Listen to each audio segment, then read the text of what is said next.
Near the line of control in Kashmir, security forces are everywhere.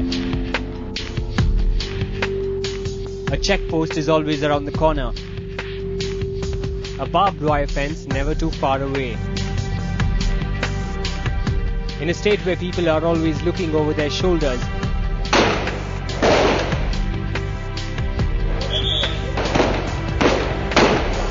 it can be fatal to be in the wrong place at the wrong time.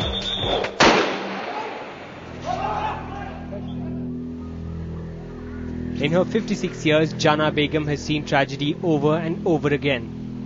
10 years ago, 2 of her sons were picked up near Kupwara, she says, by the State Task Force and the Border Security Force. After a painful search, Jana was told by a policeman that her sons had been shot dead and buried in this graveyard in Regipur. The shock killed her husband. Another of Jana's sons went missing in 2002. She says that he too may lie in an unmarked grave, and every visit to a cemetery stirs up old fears. My children were innocent, but they called them militants and killed them. I went to the police, I went to the government, but nobody would help me. I roamed around looking for answers. No one would tell me anything. A few maize orchards away from Jana's house in Lolab, Wali Muhammad still mourns the loss of his son Farooq, killed in August 2003. Farooq was allegedly taken from a bakery in Srinagar by the army and then shot dead and passed off as a militant. When Wali learnt that his son was buried in this grave in Srinagar, he went to court and won an order of exhumation. It's been 5 years, but the tears still come easily.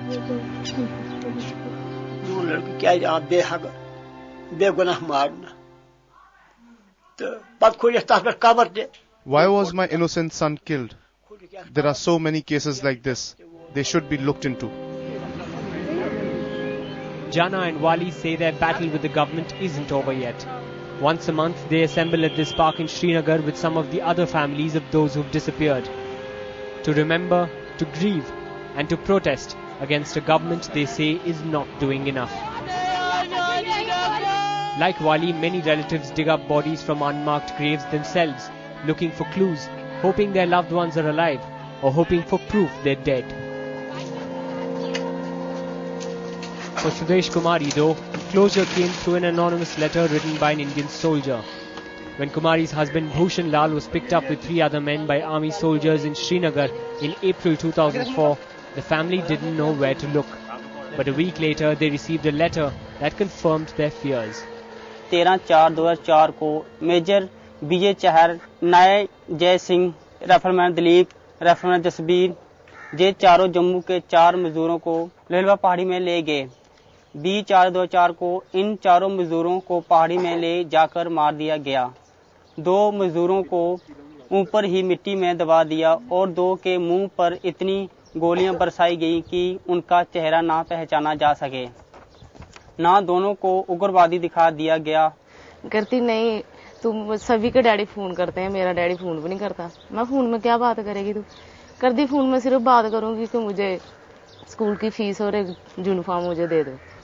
The family is pained and furious because their slain loved ones were denied last rites according to the Hindu customs. Rather than getting them cremated, they were buried in the foothills of Lola Valley. Embarrassed over this, the army has now started investigations. Sudesh Kumari's neighbor Bali Ram has also seen tragedy firsthand. He says his brother Ram Lal was picked up by the army as well, leaving him to care for his young nephews. मेरा भाई रामलाल गया था, उनके बच्चे का कुछ सोचा, government ने कुछ उनको ना दिया है, उन्होंने उनके बारे में कुछ सोचा है। पहले मैं करता था, मेरा बच गया, उनका क्या करेंगे, वो ऐसे भूखे मार रहे हैं। Like Jana Begum, Wali Muhammad, Sudesh Kumari and Bali Ram, many of the families whose relatives have gone missing are desperately poor, and the loss of a young working family member often pushes them further into poverty. What they want more than anything else, they say, is the truth to be told, that their sons and husbands were not militants, and until then, justice for them will also lie buried. Coming up, the role the army plays in Kashmir. The army forces here are not accountable. Army has nothing to do with this. And the politics of the mass graves. आज उन पूरी की कब्रों का हमें हिसाब किताब नहीं मिलता.